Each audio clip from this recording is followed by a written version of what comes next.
All right, just a moment ago, we were talking about Utah's parole merry-go-round.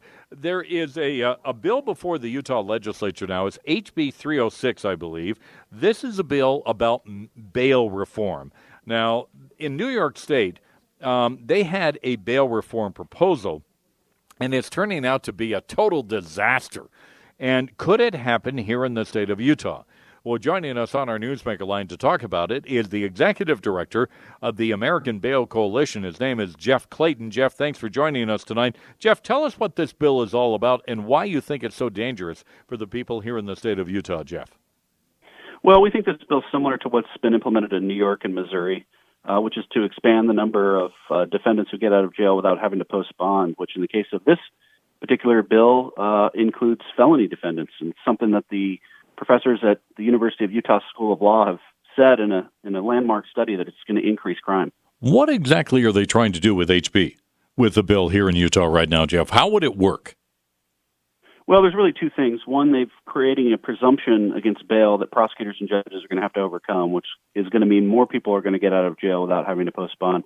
The other thing they're doing is they're expanding a statewide algorithm computer program to decide who's dangerous and who's not for purposes of getting out of jail. Now, does this apply to both violent and nonviolent offenders? Yeah, the presumption as drafted applies to all offenders in the state of Utah. So that's going to put a huge burden on law enforcement and prosecutors. All right. What about the research, and what did the professors up at the U say about this when it comes to an increase in crime? Do we see a significant increase in crime, Jeff?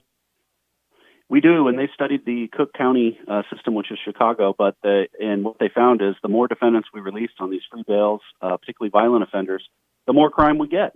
And, the idea that this applies to other states as well was clear in the research. And so I would think that the same result will happen in Utah. What has happened in New York State and Illinois with this, Jeff? What have you seen? Well, in New York, it's basically turned into a crazy situation. I don't anticipate it's going to get that bad in Utah, but for example, we had a gentleman rob a bank 6 times in 16 days, got out on his own recognizance all 6 times till the feds finally picked him up. And did they say that was a nonviolent offense, so therefore that's why they were releasing him? Yeah, and in that particular case, he didn't actually have the gun on him. He just gave a note to the teller and said, he was armed and he was going to rob the bank, even though he didn't actually have a gun, so they counted it as a nonviolent offense. What is the drive behind changing this? Is it to relieve prison overcrowding? To relieve the logjam in the courts? What is the desire to make this change, Jeff? What's driving it? Well, their argument is fairness. It's just unfair to poor people to have to post bond. But, judges have to make those decisions. We empower them to do that. And they do have to take people's financial circumstances into account. And I also think you're right. It's probably, the jails are too full. We need to empty them. It's kind of been the theme that we've seen around the country. And does this take, discretion out of the judge's hands? I mean, once this happens, can a judge hold somebody under this bill if they think that there's a problem here or this individual is a threat to the community? Do they have any leeway here?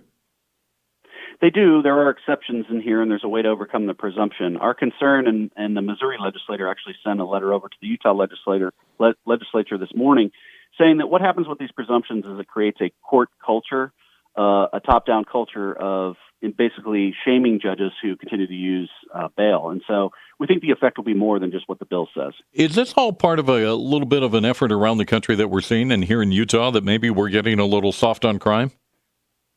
Absolutely it is, and it's been a national movement to eliminate bail, to reduce bail, to let more defendants out for free.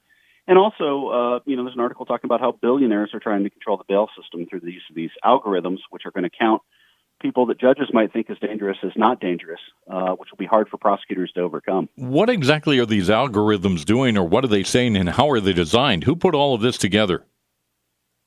Well, surprisingly, in Utah, the algorithm is designed by John Arnold, who was a hedge fund trader at Enron, who got into this business of moneyballing the criminal justice system. And Utah's doing automated data pulls from the FBI's crime database in order to do this algorithm. But the problem is it's secret, and that's why the state of Idaho passed legislation, which John Arnold agreed with, to make the whole process transparent. In Utah, they're not going that direction. So we've got a non-transparent algorithm that's going to decide who gets bail and who doesn't. Very few people have heard about this here in Utah. When I got your email the other day about this issue, John, and we follow the legislature pretty closely, we weren't even aware of this. Does that surprise you? It did surprise us, and we thought there would be a lot more opposition and a lot more conversation about this bill, but for one reason or the other, it's just sort of sneaking through the process. The other interesting part is you've got a Republican legislature, and this is a bill where the main proponents are the ACLU of Utah. All right. You say we've seen it in New York. It may be happening here in Utah. Is this a trend, a dangerous trend you're seeing all around the country, Jeff? It is, and interestingly, the state of Alaska implemented a similar bill that only, applied to misdemeanors that was reversed. The state of New Hampshire is looking at reversing it. So I think Utah's on the wrong trend on this. I mean, if you look at what's happening around the country, the results haven't been good, and states are looking to repeal the very legislation that Utah's looking to pass. What do you recommend people here in Utah do once they find out about this and what it could do in the increase in crime? What should people be doing?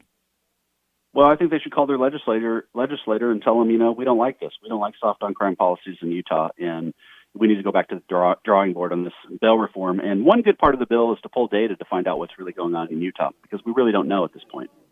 All right, Jeff, thank you. Jeff Clayton, he is the executive director of the American Bail Coalition, talking about a bill before lawmakers called HB 206, which would change things when it comes to bail reform here in the state.